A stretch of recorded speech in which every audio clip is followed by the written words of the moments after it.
शेवटी मग आम्ही तो व्हिडिओ बनवला, कारण जर आमची अधिकारी लोक पण दखल घेणार नसतील तर शेवटी प्रेक्षक आणि पब्लिक जे आहे तेच आमचे मायबाप आहेत. ह्यांच्या विरोधात बोलायचं, ह्यांच्या विरोधात जायचं तर पुढच्या तारखा आम्हाला मिळणार नाही. ते जर आम्हाला छान नाही वाटलं आणि आम्हाला त्रास होत असेल, कारण अलबत्ता गलबत्ता हा कॉस्ट्युम ड्रामा आहे. कल्याणमध्ये सुद्धा असं झालं की 5 वेळा नाटक थांबवावं लागलं. बाथरूम घाण असेल, AC नाही आहे. परत ते सायंटिफिकली हे प्रूफ आहे की AC हा इम्पॉर्टंट आहे, कारण आपला मेकअप जाऊ नये म्हणून AC लावला जातो. प्रत्येक महाराष्ट्राच्या सगळ्या नाट्यगृहात हा AC लावला जातो. शॉक सर्किट सातत्याने होतं तिथे. उंदीर फिरत असतात, लेडीज मेकअप रूम असुरक्षित, ACचे पाईप गळतात, कुणीही कर्मचारी तिथे नसतं. महाराष्ट्रामध्ये जी काही नाट्यगृह आहेत, आमची अपेक्षा एवढीच आहे की ते एकतर तिथे सुविधा मिळाव्या. की ह्या व्हिडिओमुळे असं झालंय की काही नाट्यगृहवाले आम्हाला संपर्क करतात, व्यवस्थापक, की काय अडचणी असतील आम्हाला सांगा, आम्ही तर दुरुस्त करू आणि 3-4 महिन्यांचा आम्हाला वेळ द्या. आम्हाला शासनाच्या विरोधात काही बोलायचं नाहीये, आम्ही कुठल्या पक्षाच्या सोबत आहोत किंवा नाही हाही मुख्य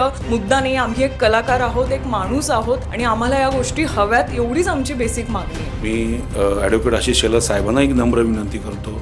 आमच्या नाट्य परिषदेचे प्रशांत दामले साहेब अध्यक्ष आमचे, त्यांनाही विनंती करतो, आपल्या प्रशासनाला विनंती करतो, सांस्कृतिक विभागाला विनंती करतो, सांस्कृतिक संचालनालयाला विनंती करतो की तुम्ही कृपया दखल घ्या.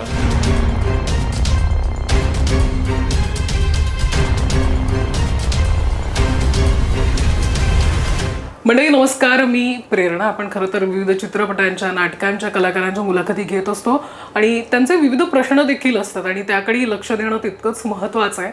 अलबत्ता गलबत्ता हे नाटक खरं तर मला वाटतं इतका उत्तम प्रतिसाद अनेक वर्ष या नाटकाला मिळत आहे. विविध रेकॉर्ड ब्रेक केलेले आहे या नाटकाने. मात्र या नाटकाच्या कलाकारांच्या टीमला जो आहे विविध गोष्टींना सामोरं जावं लागतंय आणि त्या संदर्भातले काही व्हिडिओ देखील आपण सोशल मीडियावर बघितले.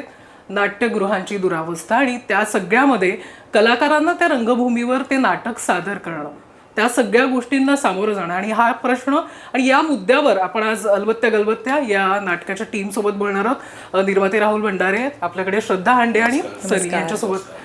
खरं तर या नाटकाविषयी आपण अनेकदा विविध मुलाखती केलेल्या आहेत की नाटकाने इतके टप्पे पार केलेले आहेत, रेकॉर्ड ब्रेक केलेले आहेत, पण सध्या काही काळामध्ये तुम्ही काही गोष्टी फेस करताय, त्याबद्दल आजच्या मुलाखतीमध्ये बोलूया. श्रद्धा, आम्ही व्हिडिओ बघितले तुमचे, मला वाटतं विनोदी पद्धतीने तुमचे जे काही प्रश्न आहेत तुम्ही सोशल मीडियाच्या माध्यमातून मांडताय, त्यानंतर मिळणारा रिस्पॉन्स असेल किंवा काही नाट्यगृहांची जी दुरावस्था होती त्याच्यात काही बदल करून व्यवस्थित करण्यात आलेले. तर थोडक्यात मला सुरुवातीला त्याबद्दल जर श्रद्धा तू सांगितलंस. ॲक्च्युली 2018मध्ये आम्ही जेव्हा सांगलीला प्रयोग केला होता तेव्हा वैभव मांगले चालू प्रयोगामध्ये चक्कर येऊन पडले होते. त्यानंतर 2023ला आम्ही सांगलीत प्रयोग केला. त्यावेळेला असं वाटलं की अपेक्षा होती की त्यांच्याकडे एक कलाकार चालू प्रयोगामध्ये जर पडला आहे, त्यानंतर तो ॲडमिट झाल्यानंतर आम्हाला असं झालं की पुढचे 4 प्रयोग आमच्या निर्मात्याला कॅन्सल देखील करावे लागले. पण तिथे काही सुविधाच नाही मिळाली जी अपेक्षित होती. म्हणजे स्टेज जो आहे तो कम्प्लीट लादीचा होता, AC कुठेच नाही, म्हणजे ना प्रेक्षकांसाठी ना मेकअप रूममध्ये. शेवटी मग आम्ही तो व्हिडिओ बनवला, कारण जर आमची अधिकारी लोक पण दखल घेणार नसतील तर शेवटी प्रेक्षक आणि पब्लिक जे आहे तेच आमचे मायबाप आहेत, की त्यांनी त्या व्हिडिओला खरंच तो रिस्पॉन्स दिला. आणि त्यानंतर जेव्हा आत्ता मी 2026मध्ये सांगलीत प्रयोग केला तर त्यांनी बदल केला. मग आम्हाला त्याचं कौतुक वाटलं. जसं आम्ही विडंबन करण्याचा व्हिडिओ काढतो तसं जर तुम्ही कामं करत असाल तर तेही आम्ही नक्कीच करू. पण आम्हाला बेसिक अपेक्षा हवी आहेत. आम्ही म्हणत नाहीत की आमच्या घरी आम्हाला सुधारणा द्या, आमच्या घरी AC लावा, आम्हाला वॉशरूममध्ये स्वच्छता द्या. हे आमचं म्हणणं एवढंच आहे की आम्ही तिथे मनोरंजनासाठी येतो, आम्हाला काम करायचं आहे पुढे. तिथे जर आम्हाला छान नाही वाटलं आणि आम्हाला त्रास होत असेल, कारण अलबत्ता गलबत्ता हा कॉस्ट्युम ड्रामा आहे, खूप त्रास होतो कलाकारांना. आणि मग जेव्हा हा बदल आम्हाला त्या व्हिडिओतून मिळाला सांगलीतला, मग आम्ही सुरुवात केली की आम्ही कराडमध्ये सुद्धा मागे व्यवस्थापकांना भेटलो होतो, त्यांनी सुद्धा काही बदल केला नाही. मग आम्ही कराडचा व्हिडिओ बनवला. कल्याणमध्ये सुद्धा असं झालं की 5 वेळा नाटक थांबवावं लागलं. बरं, डोंबिवली आणि कल्याण ह्या नाट्यगृहाची अवस्था अतिशय वाईटच होती. डोंबिवलीचं आत्ता त्यांनी रिन्युएशनमध्ये आणलं आहे, पण कल्याणचं लॉकडाऊनमध्ये 3 वर्ष रिन्युएशनमध्ये होतं, सुधारणा काही झाली नाही. शॉक सर्किट सातत्याने होतं तिथे. उंदीर फिरत असतात, लेडीज मेकअप रूम असुरक्षित, ACचे पाईप गळतात, कुणीही कर्मचारी तिथे नसतं. शेवटी संतप्त होऊन आम्हाला व्हिडिओ बनवण्याशिवाय पर्याय नव्हता, कारण व्यवस्थापक प्रश्न हा पडतो. म्हणजे आता तुकाराम मुंढेंसारखे साहेब, त्यांचं माझ्या मते 21 वर्षाचा प्रशासकीय कार्यकाल नक्कीच असेल. त्या 21 वर्षामध्ये त्यांची 25 वेळा बदली होते. पण जे KDMCचा जो व्यवस्थापक आहे माणिक शिंदे साहेब, ते 10 वर्ष झाले 2 स्वतंत्र नाट्यगृह आहेत. तर 2 स्वतंत्र नाट्यगृहामध्ये हा एकच माणूस व्यवस्थापक म्हणून का? 2 वेगळी नाट्यगृह आहेत तर 2 वेगळे मॅनेजर तुम्ही ठेवा ना. कारण चालू प्रयोगामध्ये जर काही गोष्ट घडत असेल तर आम्ही शोधायचं कोणाला? ते उपस्थितच नसतात. बरं, एखाद्या महिलेशी कसं बोलावं, काय बोलावं हेही त्यांना भान नसतं. उडवाउडवीची उत्तरं. बरं, ज्या वेळेला आम्ही व्हिडिओ बनवला तेव्हा दबावही टाकला की व्हिडिओ काढा. का काढणार आम्ही? जर तिथे 500 लोक प्रेक्षक आहेत, आतमध्ये कलाकार आहेत, जर शॉक सर्किट झालं, उद्या काही दुर्घटना घडली, ती वाचली, समजा आम्ही वाचलो, पण त्यानंतर सुद्धा इतरांचे पण नाट्यप्रयोग होतात ना. तुमच्या प्रयोगात पण घटना हो घडली हो. काय, कशा पद्धतीने आमची एंट्रीज होती, मी आणि आम्ही चाललोच होतो बॅक स्टेजने आणि स्पॉटने स्पार्क घेतला आणि तो पेट ज्या प्रकारे चालला होता प्लगपर्यंत ते बघून आम्ही घाबरलो. शेवटी आम्ही आरडाओरड केला. तो आरडाओरड प्रेक्षकांपर्यंत पण गेला. 3 प्रेक्षक वरती आले की तुम्ही नाटक थांबवा, काय झालं ते बघा, आणि अचानक पुन्हा लाईट गेली. बरं, त्या व्यवस्थापकाने असं उत्तर दिलं की टिटवाळामध्ये वादळ आलं, त्या वादळाचा परिणाम कल्याणमध्ये झाला. हे उत्तर जर एखादा व्यवस्थापक देत असेल तर आम्ही कलाकारांनी काय म्हणावं? शेवटी आमच्याकडे गांधीगिरी पद्धतीने व्हिडिओ काढणं हाच एक पर्याय असं नाटक जिकडे मोठ्या प्रमाणात लहान मुलंच असतात. त्याची जास्त काळजी वाटते आम्हाला. ती फार महत्त्वाची गोष्ट म्हणजे लहान मुलं असल्यामुळे आम्हाला भीती वाटते त्या गोष्टीची. त्यामुळे आम्हाला असं होतंय की महाराष्ट्रामध्ये जी काही नाट्यगृह आहेत, आमची अपेक्षा एवढीच आहे की ते एकतर तिथे सुविधा मिळाव्यात. बेसिक गोष्टींचीच अपेक्षा आहे. इव्हन मुंबई उपनगरांमध्ये सुद्धा 9 ते 10 नाट्यगृह असतील. ते जर व्यवस्थित नसतील, पुण्यासारख्या ठिकाणी.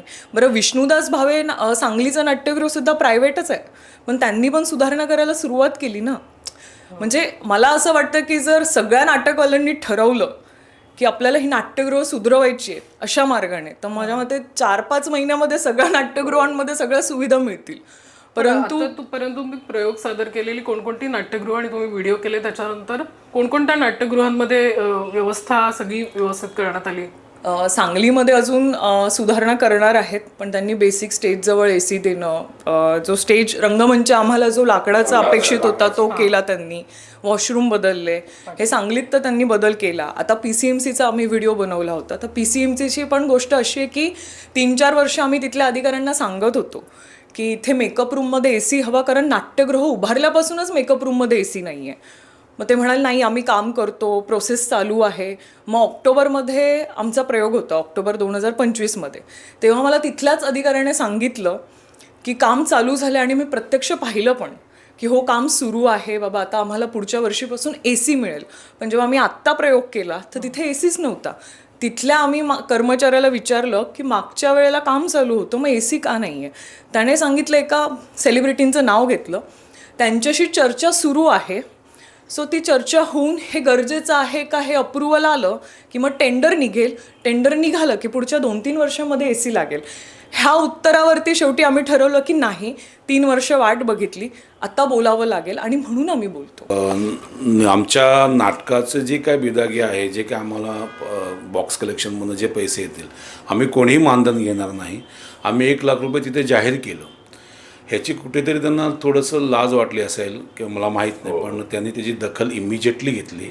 48 तासामध्ये त्या व्हिडिओची दखल घेऊन त्यांनी तिथे इमिजिएटली दुसऱ्या दिवशी पाहणी करून तिसऱ्या दिवशी कामाला सुरुवात केली. आणि आज मला सकाळीच त्यांचा निरोप आला आणि त्यांचा व्हिडिओ आला की व्हिज्युअल्स आले की तिथे AC लागलेले.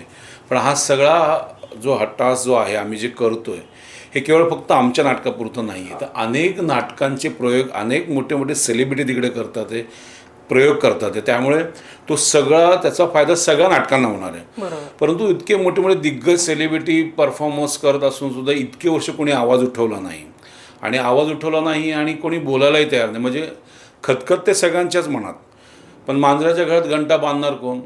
तर आता असं झालं आहे उलटं. हे सगळं करत असताना ह्याच्यामागे विधायक भूमिका आहे आमची. आम्हाला तक्रार नाही करायची, आमचं विनंती आहे त्यांना, एक नम्र निवेदन आहे की निदान काळजी घ्यावी आणि तुम्ही त्याची बेसिक ज्या गरजा आहेत त्या पूर्ण करा. आम्ही तिकडे 3-4-5 तासासाठी येतो, परफॉर्मन्स करतो आणि जातो. आणि जसं श्रद्धाने सांगितलं की कल्याणमध्ये भयानक परिस्थिती वाईट होती. शॉक सर्किट झाला, परत तिथे उंदीर मेलेले, AC पाणी गळतंय, कोणी ती लहान मुलं तिकडे आम्हाला भेटायचं, तिकडे शेवळ झालेले जमिनीवर पाय घसरून एखादा लहान मुलगा पडला असता. तर या बेसिक गोष्टी आहेत. आणि तिथला जो व्यवस्थापक जे आहे माणिक शिंदे म्हणून, तसे आहेत पण बरे, परंतु त्या दिवशी ज्या पद्धतीने आम्हाला उर्मटपणे उत्तर दिली, म्हणजे मी नव्हतो तिथे, ही होती, तर ते ऐकून खूप संताप झाला, त्रास झाला. बरं, ह्यांच्या विरोधात बोलायचं, ह्यांच्या विरोधात जायचं, तर पुढच्या तारखा आम्हाला मिळणार नाही. आता बाहेरनं अशी चर्चा की बघूया तुम्हाला तारखा कशा मिळतात. निर्माता म्हणून मला त्या गोष्टी फेस करायला लागणार आहे. परंतु मी तुमच्यासमोर जाहीरपणे सांगतो की हे नाटक आता हे फक्त आमच्या कलाकारांचं किंवा आदिवासी संस्थेचं राहिलेलं नाही आहे. हे नाटक आता प्रेक्षकांनी हातात घेतले चालवायला.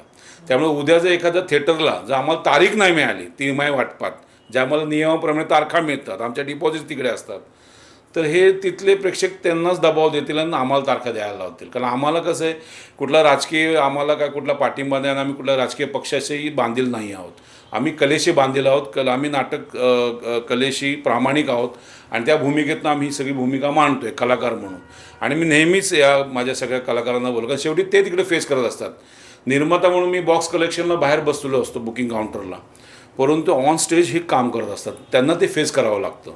तर मला नेहमी असं वाटतं की तुम्हाला फेस करावं लागतं, तर मी तुमच्या पाठीशी, तुम्ही बिंदास बोला, आपण प्रामाणिक आहोत ना, आपला हेतू चांगला आहे ना, विषय संपला. आणि माझ्या पाठीशी माझी संघटना आहे, कारण आमची जी संघटना आहे, जी 56 वर्ष जुनी संघटना मराठी नाट्य व्यावसायिक निर्माता संघ जो आहे, त्या संघाचे सगळे पदाधिकारी माझ्याबरोबर आहेत, त्यांचा पूर्ण सपोर्ट मला आहे. फक्त दुर्दैवाने आज तुमच्यासमोर सांगावंसं वाटतं की अनफॉर्च्युनेटली मला माहीत नाही, पण अखिल भारतीय मराठी नाट्य परिषद ही आमची मातृसंस्था आहे. खरं म्हणजे हे काम त्यांनी केलं पाहिजे. जाहीरपणे मी सांगतो, त्यांच्या अध्यक्षांनी, त्या सगळ्या कार्यकारिणींनी ही दखल घेतली पाहिजे होती. परंतु ते फक्त पुरस्कार वितरण समारंभ आणि संमेलन यातच ते अडकलेले आहेत. पण मुख्य जे गोष्ट आहे, जो नाट्य परिषद ज्या आहे, ज्या बेसिसवर उभं आहे, म्हणजे ते म्हणजे नाटक, आणि नाटकाची जर थिएटरची जी अवस्था असेल ती ही अत्यंत दुर्दैवी गोष्ट आहे. आणि मी तुम्हाला आज जाहीरपणे ही गोष्ट नम्रपणे सांगतो की मी ऑल ओव्हर महाराष्ट्रात नाही, देशात किंवा वर्ल्डमध्ये आमच्या नाटकांचे प्रयोग झालेले आहेत. परंतु महाराष्ट्राच्या एकदम जवळ असलेलं छोटं राज्य आहे गोवा, त्या गोव्याच्या नाट्यगृहांची अवस्था मल्टिप्लेक्ससारखी आहे, सिनेमॅक्ससारखी आहे. इतकी सुंदर त्यांनी नाट्यगृह ठेवलेले आहेत, मेंटेन ठेवलेले आहेत. तर माझी विनंती आहे महाराष्ट्र शासनाला, आमचे सगळ्यांचे लाडके सांस्कृतिक मंत्री ॲडव्होकेट आशिष शेलार साहेबांच्या परवा आम्ही एकत्र होतो एका कार्यक्रमामध्ये, तर त्यांच्या मी कानावर टाकले की सर, तुम्ही आल्यापासून आमचं लक अजून वाढलेलं आहे. तर मी आशिष शेलार साहेबांना पण विनंती केली की सर, तुम्ही सांस्कृतिक मंत्री आहात या महाराष्ट्राचे, थोडं लक्ष द्या. अख्ख्या नाट्यगृहांची अवस्था बदलून जाईल, कायापालट होऊन जाईल जर तुम्ही लक्ष दिलं तर. आता त्यांनी काय माहीत नाही, त्यांचे प्रशासनानं त्यांची सांस्कृतिक विभाग काय याच्यामध्ये दखल घेते मला माहीत नाही, पण मी माझं काम केलं, त्यांच्या कानावर टाकलं. आणि आम्ही आमची गांधीगिरी चालूच ठेवणार आहे. जिथे जिथे अडचणी आहेत तिथे तिथे आम्ही बोलणार, मूग मिळून गप्प बसणार नाही आम्ही. पण राहुलजी, तुम्हाला म्हणजे इतकी नाटकं, त्यांचे असंख्य प्रयोग आणि या सगळ्या, आणि अलबत्त्या गलबत्त्याचे देखील प्रयोग, एकीकडे नाट्यसृष्टीला किंवा या विविध नाटकांना हाऊसफुलचे बोर्ड आहे, मोठ्या प्रमाणात प्रेक्षक आहे, पण नाट्यगृहांची दुरावस्था का होतंय, दुर्लक्ष, तुम्हाला काय वाटतं? याचं कारण काय आहे की याचं कारण लक्ष नाही प्रशासनाचं एक, आणि ज्या ज्या नाट्यगृहांचे जे व्यवस्थापक बसवलेले आहेत ते एकतर त्यांना नाटकाशी काही संबंध नाही आहे, नाट्य चळवळीशी काही संबंध नाही आहे, कलेशी काय त्यांना आवड नाही आहे, असे असंवेदनशील किंवा असंस्कृत व्यवस्थापक बसवल्यामुळे त्यांना त्यातलं कळतच नाही गांभीर्य काय आहे. कारण काय, मराठी रंगभूमीला आपण एका बदल बोलतो 182 वर्षाचा इतिहास आहे. जे 182 वर्षामध्ये इतके बदल झालेले आहेत माध्यमामध्ये, परंतु मराठी नाटकांना आज तागायत तेवढीच गर्दी होते. म्हणजे OTT प्लॅटफॉर्म आलं, सिनेमा आला, टेलिव्हिजन आलं, सगळं आलं, मोबाईलचे मनोरंजनाचे सगळे ॲप्स आलेले आहेत. परंतु या सगळ्यांवर मात करून आज तागायत 182 वर्ष नाट्य आणि लाईव्ह परफॉर्मिंग आर्ट जिवंत आहे. याचं कारण फक्त प्रेक्षक आहे. आणि आता काय झालं की प्रेक्षकांनी गृहीत धरलं आहे आणि आम्हा कलाकारांनी सुद्धा गृहीत धरलेलं आहे, इथल्या प्रशासनाने पण आणि इथल्या राजकीय व्यवस्थेने पण. तर मला त्यांना नम्रपणे एक सांगावंसं वाटतं की तुम्ही कृपया याच्याकडे लक्ष द्या. एक वेळ अशी येईल जी आली, बालगंधर्वला मागच्या आठवड्यामध्ये आमने सामने नावाचं नाटक होतं आणि त्या नाटकाच्या आधी एक शोकसभा होती कुठल्या तरी मान्यवर व्यक्तीची आणि इतका गदारोळ झाला 5:30चा शो 7 वाजेपर्यंत शोकसभा संपलीच नाही. शेवटी कलाकार पण थकले, तिथले व्यवस्थापक पण थकले, मग प्रेक्षकच घुसले आतमध्ये आणि प्रेक्षकांनी त्या सगळ्यांना बाहेर काढलं. कारण शोकसभा आहे, राजकीय सभा आहे, तुम्ही सभागृह बांधा तिथे. नाट्यगृहामध्ये तुम्ही तुमच्या राजकीय सभा कशाला घेता? आणि तुला पण आम्ही त्या विविध व्हिडिओमध्ये बघितलं, तुम्ही विनोदी पद्धतीने तुमच्या त्या व्यथा त्या व्हिडिओमधनं मांडत होत्या. तू पण काय काय फेस करतो, कारण तुम्हाला तिकडे परफॉर्म करायचे, भूमिका सादर करायची आणि डोक्यामध्ये एक एक प्रेशर असणार की आता हेच दुरुस्त झालेलं नाहीये, ती गोष्ट नाहीये, एसीच नाहीये, पंखा नाहीये, ते सगळं डोक्यात ठेवून तुम्हाला भूमिका सादर करायची. तिकडे ते सगळं तुमचं नाटक सादर काय काय तुला त्यामध्ये. आता बघा, मी गेली 22 वर्ष या रंगभूमीवर, मराठी रंगभूमीवर काम करतोय. गेली 22 वर्ष अनेक नाट्य, म्हणजे मोहन वाघांपासून मी माझा सगळा प्रवास सुरू झाला. सुधीर भट असतील, महाराष्ट्र रंगभूमी असेल, विनय आपटे सरांच्या कंपनीत मी काम केलं, अशा सई परांजपेंच्या कंपनीत काम केलं. म्हणजे जी शिस्तबद्ध नाट्यसंस्था ज्या होत्या त्यांच्यापासून ते अद्वैत थिएटर, जे आत्ताची सगळ्यात मोठी संस्था मानली जाईल अशी अद्वैत थिएटर आमची संस्था आहे. अशा हा जो प्रवास आहे, ह्या प्रवासात मी हे सगळं तेव्हापासून बघत आलो आहे की ही इतकी बाथरूम घाण असेल, ए सी नाही आहे. बरं, ते सायंटिफिकली हे प्रूफ आहे की ए सी हा इम्पॉर्टंट आहे, कारण आपला मेकअप जाऊ नये म्हणून ए सी लावला जातो. प्रत्येक महाराष्ट्राच्या सगळ्या नाट्यगृहात हा ए सी लावला जातो. आणि त्याच्यातच ते प्रश्न विचारतात की ए सी कशाला हवा. तर इथेच पहिली फुल्ली बसते की तुम्ही चुकीचे प्रश्न विचारताय. बरं, तिथे ए सीचे पॉईंट्स असून सुद्धा ए सी लावला जात नव्हता, जो आता सरांनी आवाज उठवल्यावर आम्ही व्हिडिओ केल्यानंतर लगेच ए सी लावला गेला. का? तर तिथे ऑलरेडी पॉईंट होता. म्हणजे पॉईंट असून सुद्धा तुम्ही लावत नाही आहात. आम्ही आवाज उठवल्यावर तो लावला गेला सोशल मीडियाच्या मार्फत. म्हणजेच काय की कुठेतरी प्रॉब्लेम्स आहे, त्याला सोल्युशन पण आहेत, पण हे करत नाही आहेत किंवा करायची इच्छा नसेल किंवा काय माहीत नाही मला, पण हे करावं. आणि त्यासाठी आम्ही कलाकारांनी गेली 22 वर्षापासून मी काम करतोय म्हणून मी आवाज उठवू शकलो. आणि त्यात मी विनोदी माध्यमातून आम्ही जे काही क्लिप्स केल्या, तर त्याच्यामुळे काय आलं, आता हेच जर आम्ही भांडत बसलो असतो, आम्ही इतर कलाकारांसारखं जर आम्ही व्हिडिओ करत बसलो असतो, तर त्याच्यावर कदाचित नाही पाऊल उचलली गेली असती, जे आतापर्यंत होतच नव्हतं. पण आपल्याकडे सोशल मीडिया प्लॅटफॉर्म जो आलेला आहे, त्याच्यामुळे आपण घराघरात, प्रत्येकाच्या मोबाईलमध्ये, प्रत्येकाच्या होम थिएटरमध्ये सगळीकडे पोचू शकतो. म्हणजे माणूस आज जरी टी व्ही बघत नसला तरी आज तो मोबाईलमध्ये ही व्हिडिओ, आज आमचा जो क्लिप आहे, जेव्हा आमची व्हायरल झालेली क्लिप आहे, ती पाहू शकतो. का? तर ते मोबाईलमध्ये इझिली अवेलेबल झालेलं आहे. तर ह्या, आणि जसं मागाशी सरांनी म्हटल्याप्रमाणे की मराठी रंगभूमी अजूनही कार्यरत आहे, प्रेक्षकांना खेचण्यासाठी ती ताकद आहे त्याच्यात तेवढी. तर तीच ताकद यूज करून आम्ही हा व्हिडिओ केला आणि त्याच्यावर चांगली क्रांती घडली आणि त्याचं काहीतरी चांगले पॉझिटिव्ह रिझल्ट्स आले. त्यामुळे बद्दल आम्ही त्या प्रशासनाचे सुद्धा आभारी आहोत, कारण त्यांनी जे हे कार्य केलं, कारण जे काम केलं ह्याची पण आपण तारीफ केली पाहिजे. तरच पुढे दुसऱ्यांना पण प्रोत्साहन मिळेल की बाबा हां चला, त्यांनी केलं, त्यांची तारीफ झाली, तशी आपण पण करूया. जसं आता कल्याण डोंबिवली महानगरपालिका असेल, त्यांनी जर काम केलं तर आम्ही त्यांची तारीफ करू. असं नाही आहे की त्यांनी चूक केली म्हणून आम्ही त्यांना फक्त चुकीचंच म्हणणार आहोत. आम्ही त्यांनी जर काम चांगलं केलं तर आम्ही चांगलं करणार आहोत. बरं, त्यांच्याच कल्याणच्याच नाट्यगृहाचं बोलतोय की ए सी असून सुद्धा तो बिघडलेला आहे आणि तिथे टेबल फॅन लावलाय. आता ह्याचा लॉजिकच नाही आहे ना. तुम्ही निदान सिलिंग फॅन लावला तरी आपल्याला समजू शकतं की बाबा चला काहीतरी काम म्हणून त्यांनी सिलिंग फॅन तरी लावलं. टेबल फॅनवर कुठली हवा येणार आहे आणि काय ते फक्त तेवढ्यात पुरती हवा असणार आहे काय, असा तो सगळा विषय आहे. जर त्यांनी आता ए सी लावला तर ती चांगलीच गोष्ट आहे. आम्ही त्याचं चांगल्या तारीफीचा पण व्हिडिओ करू. जसं आम्ही सांगलीचं नाट्यगृह जे सायन्सच्या विरोधात होतं, लादीच्या स्टेजमुळे डायरेक्ट वाद चढतो शरीरात, प्रत्येक माणसाच्या शरीरात वाद चढू शकतो. लादी, आपण आज नॉर्मल लादीच्या ह्याच्यात पण आपला वाद चढतो, तो त्याच्यामुळे चढतो. तर तिथे लाकडाचा स्टेज असावा, ह्याची ही नियमित गरज आहेत. ह्या मराठी रंगभूमीच्या ह्या नियमित गरजा आहेत. त्या गेली म्हणजे ते विष्णुदास भावे नाट्यगृह ज्यांनी नाट्यसृष्टी तयार केली, निर्माण केली, त्याच नाट्यगृहात ही दुरावस्था होती, त्याच्यासाठी आम्ही व्हिडिओ केला. पण आज त्यांनी तो लाकडाचा स्टेज बनवला, त्याबद्दल आम्ही शतशः ऋणी आहोत त्यांचे. कारण आमच्या पुढे पुढची जी पिढी आहे ती सगळी ही पिढी ह्याचा आनंद घेणार आहे, त्याचा लाभ उठवणार आहे. हे आमच्यासाठी खूप मोलाचं आहे. एक कलाकार म्हणून Yes. तुमची जी काही कळकळ आहे की नाट्यगृह नीट असली पाहिजे, ती कळकळ तुम्ही त्या व्हिडिओच्या माध्यमातून मांडली आणि काही ठिकाणी ती दुरुस्ती होते. पुढचं काय पाऊल असणार? श्रद्धा, तू याच्यात मोठ्या प्रमाणात सहभाग घेते एक निर्माती आणि एक अभिनेत्री म्हणून. ॲक्च्युली मला एका गोष्टीचा आनंद आहे की निळू फुले नाट्यगृह जे सांगवीमध्ये आहे तिथे सुद्धा आधी मेकअप रूममध्ये AC नव्हता आणि पडदे पण लावले नव्हते मेकअप रूमला. पण तिथल्या व्यवस्थापकांना जेव्हा आम्ही भेटलो तेव्हा त्यांना सांगितलं, सर हे गरजेचं आहे. त्यांनी अवघ्या 2 महिन्यामध्ये ते काम केलं. त्यामुळे त्यांचा व्हिडिओ बनवायची आम्हाला वेळच आली नाही. सो आम्हाला असं वाटतं की कलाकार हा छोटा मोठा नसतो.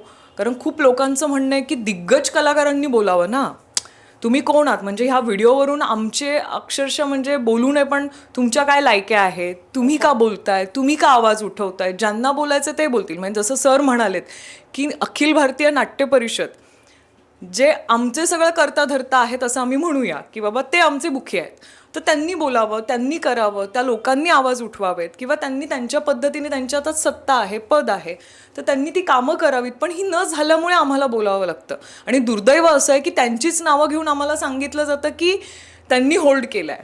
ही अशी उत्तरं देतात. आता कौतुक आहे की ह्या व्हिडिओमुळे असं झालं आहे की काही नाट्यगृहवाले आम्हाला संपर्क करतात, व्यवस्थापक, की काय अडचणी असतील आम्हाला सांगा, आम्ही तर दुरुस्त करू आणि 3-4 महिन्यांचा आम्हाला वेळ द्या, फक्त व्हिडिओ बनवू नका, ही त्यांची रिक्वेस्ट आहे. त्याच्यामुळे मला असं वाटतं की सगळ्याच नाट्यगृहाच्या व्यवस्थापकांनी आम्हाला बेसिक गरजा आहेत कलाकारांना, कारण तिथे भाडंही द्यावं लागतं.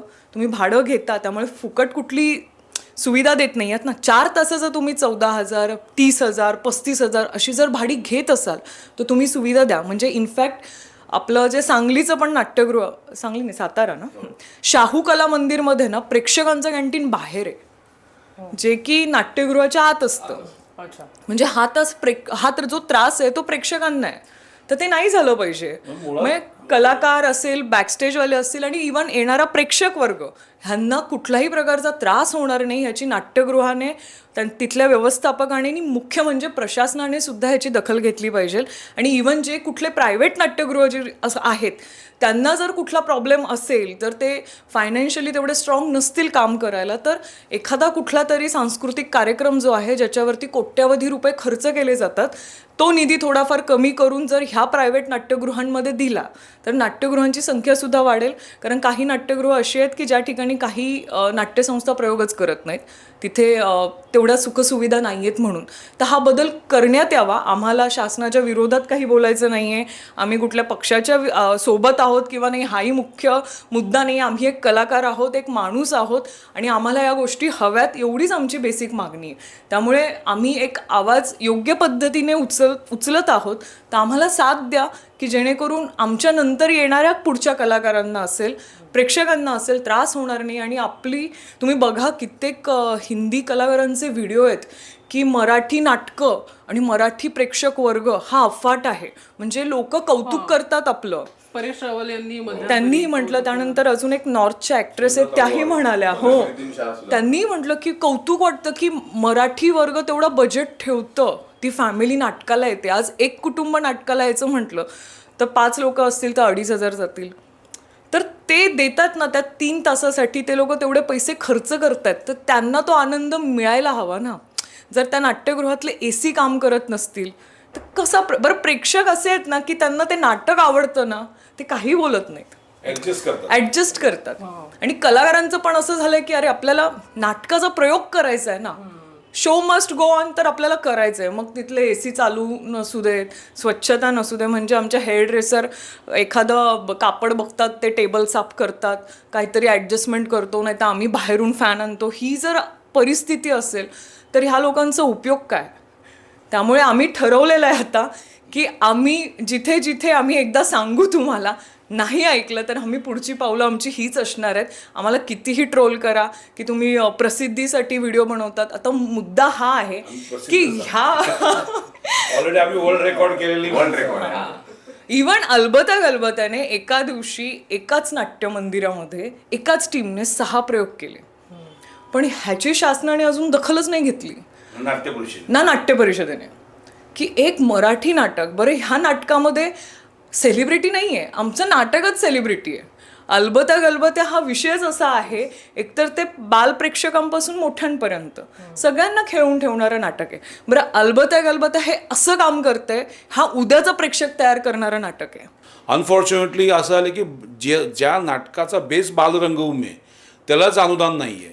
मागच्या वर्षी आम्ही एकाच रंगमंचावर म्हणजे आमचे सांस्कृतिक मंत्री आशिष शेलार साहेब आणि मी होतो, तेव्हा मी त्यांना बोललो आणि आशिष शेलार साहेबांनी जाहीरपणे सांगितलं की येणाऱ्या काळामध्ये आपण बालरंगभूमीच्या बालनाटकांना सुद्धा आपण अनुदान जाहीर करूया. तर ही सगळी गोष्ट होत असताना, शासन एवढं सोबत असताना देखील ज्या नाट्यगृहामध्ये नाटकांचे प्रयोग होतात तिथेच एवढं बेजबाबदारपणे का तिथला व्यवस्थापक किंवा तिथलं प्रशासन वागतं, हा मोठा प्रश्नचिन्ह आहे. तर मला असं वाटतं की हे जर नीट व्हावं आणि हे जगावं तर खऱ्या अर्थाने जो बेस आहे नाट्यगृहाकडे आपण लक्ष वेधणं खूप गरजेचं आहे. आमचा आवाज कदाचित छोटा असेल. आता जसं मगाशी तुम्ही प्रश्न विचारला की इथे बऱ्याच जणांचे हितसंबंध आहेत आणि सगळ्यात मोठा काळा बाजार कुठे होत असेल तर मराठी रंगभूमीच्या नाट्य व्यवसायामध्ये होतो. तारखांचा इतका मोठा काळा बाजार आहे. मी ह्याला जपायचं, मी त्याची इच्छा पूर्ण करायच्या, मी ह्याला गिफ्ट द्यायचं, मी ह्याला पैसे द्यायचे आणि ह्याचे माझे हितसंबंध ठेवायचे आणि जपायचे, तिथल्या भानगडीत पडायचं नाही. तर आम्ही हे करत नाही. मला मान्य आहे की मला याच्यापुढे तारखा माहीत नाही कशा मिळतील आणि झालं पण कल्याणला तारखा नाही मिळाल्या मला. तर कुठेतरी आपल्याला सामाजिक भान आहे, आपण कुठेतरी सामाजिक बांधिलकी जपतो. या भूमिकेत ही गोष्ट करत असताना माझे कलाकारसुद्धा त्या भूमिकेत आहेत आणि म्हणून जिथे जिथे अन्याय होतो, जिथे जिथं आम्हाला अडचणी वाटतात, समस्या दिसतात, तिथे तिथे आम्ही बोलण्याचा आणि त्याचा वाचा फोडण्याचा प्रयत्न करतो. आता ह्याच्यामध्ये आमचं नुकसान आर्थिक होणारच आहे, मला माहिती आहे येणाऱ्या काळामध्ये, पण आम्ही त्याला घाबरत नाही. कारण आमची भूमिका, आमचा हेतू चांगला आहे, प्रामाणिक आहे आणि मराठी रंगभूमीची दशदिशा बदलावी या भूमिकेतनं आम्ही एक मोठं काम करतो आहे. मी अलबत्या जाहीरपणे सांगतो, मी केवळ ते व्यावसायिक नाटक म्हणून चालवत नाही, तर ती एक चळवळ आहे. कारण मला आत्ताचं जर तुम्ही आकडे काढले तर मराठी रंगभूमीवर ऑल ओव्हर महाराष्ट्रामध्ये एक 35-40 लाख लोक फक्त नाटक बघतात. साधारणतः 9-10 कोटीचा महाराष्ट्र आहे आपल्या आणि 9-10 कोटीमध्ये 35-40 लाख लोक नाटक बघणारा वर्ग आहे. आणि तो नाटक बघणारा वर्ग वाढण्यासाठी, पुढे घडण्यासाठी आम्ही बालरंगभूमी जिवंत ठेवलेली आहे. माझं असं म्हणणं आहे की मी करतो आहे.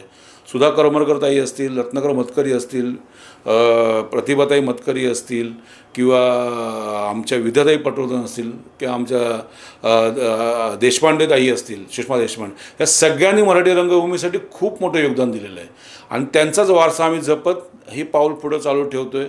आणि अलबत्या गलबत्या हे खूप नाजूक नाटक आहे, लहान मुलं येतात म्हणून आम्हाला काळजी वाटते आणि म्हणून आम्ही ॲक्शनमध्ये येतो. अदरवाईज आम्ही बोललो असतो प्रशासनाला, पण आम्हाला शेवटी व्हिडिओ काढावा लागला आणि गांधीगिरी करावी लागली ना, पण ते पण विनोदाच्या माध्यमातून. तर आमचीच उलट प्रसिद्धीसाठी करतात ते किंवा ह्यांना मोठेपणा हवा आहे, ह्यांना प्रसिद्धी हवी आहे, आमचं नाटक बरं चाललेलं आहे. बरोबर ना? हो, हाऊसफुल. नाटकाचे प्रत्येक वेळी हाऊसफुल प्रयोग होतात. 70, 80, 90% आमचं बुकिंग असतं. छान लोक, रिपीट ऑडियन्स येतं. रिपीट ऑडियन्स, जसं सर म्हणाले की नवीन प्रेक्षक वर्ग निर्माण व्हावा. म्हणजेच काय की जी लहान मुलं आज येत आहेत ती 10-10, 15-15 वेळा नाटक बघतात, रिपीट ऑडियन्स नाटक बघतात. प्लस ती आता आमच्याकडे असे पण केसेस येतात, अरे पहिलं मूल आमचं 8 वर्षापूर्वी झालेलं, आता दुसरं मूल आलंय, त्याला पण आम्ही नाटकाला घेऊन आलोय. गडकरी रंगायतन सारख्या ठिकाणी जेव्हा आमच्या चालू प्रयोगामध्ये 3 इसम आतमध्ये वॉशरूममध्ये जाऊन होते, वॉशरूमला एक तर तिथे स्टॉपर नाही आहे, तो डोअर अर्धा उघडा आहे, आवाज आल्यावर जेव्हा आम्ही बघतोय की अरे हे काय प्रकार आहे, आणि तिथे आमचं चेंजिंग सुरू होतं. सो त्याची दखल एका व्यवस्थापकाला घ्यावी वाटली नाही. उडवाउडवीची उत्तरं देणं मग हे कितपत योग्य आहे? बरं, त्याची तक्रार करू नये म्हणून ते जे कोण कॉन्ट्रॅक्टर होते ते तिथे आले आणि त्यांनी लिटरली राजकीय लोकांचा प्रेशर टाकलं की आम्ही सरनाईक साहेबांची माणसं आहोत, आम्ही शिंदे साहेबांची माणसं आहोत आणि हां आता तुम्ही ठाण्याच्या आहात, ठाण्याचं नाव कशाला खराब करताय वगैरे वगैरे सुरू केलं. तर मला असं म्हणायचं की आता जसं मी म्हणाले मगाशी की आम्हाला दामले सरांचंही नाव घेऊन सांगितलंच होतं की, तर दामले सर स्वतः एक उत्कृष्ट अभिनेता आहेत, निर्माते आहेत, ते का म्हणतील इथे AC लावू नका? म्हणजे त्यांचं नाव घेतलं. कशाला नावं घेता तुम्ही लोकांची? प्रेक्षागृहामध्ये नाट्यगृहामध्ये त्या कर्मचाऱ्यांनी सांगितलं की आम्हाला प्रशांत दामलेंना जोपर्यंत सांगत नाही तोपर्यंत आम्ही टेंडर काढत नाही. नवीन मुलींना सुद्धा या क्षेत्रात यायचंय, पण ह्या ज्या काही घटना घडतात, आधीच असं म्हटलं जातं हे अभिनय क्षेत्र म्हणजे अतिशय वाईट आहे, तिथे वाईट प्रकार घडतात वगैरे. पण मग अशी जेव्हा घटना घडते त्यावेळेला कुठल्या कलाकाराने अलवत्या गलबत्याच्या टीमला आम्हाला सहकार्य केले? कोण आमच्या पाठीशी उभं राहिलं? नाही राहिलं. शेवटी आमचीच टीम उभी राहिली, आम्हीच त्याच्यावर जाऊन तक्रारी केल्या. आम्हाला सांगण्यात सुद्धा आलं 48 तासात या माणसाची बदली आम्ही करणार आहोत, हा विश्वास आम्हाला दिला.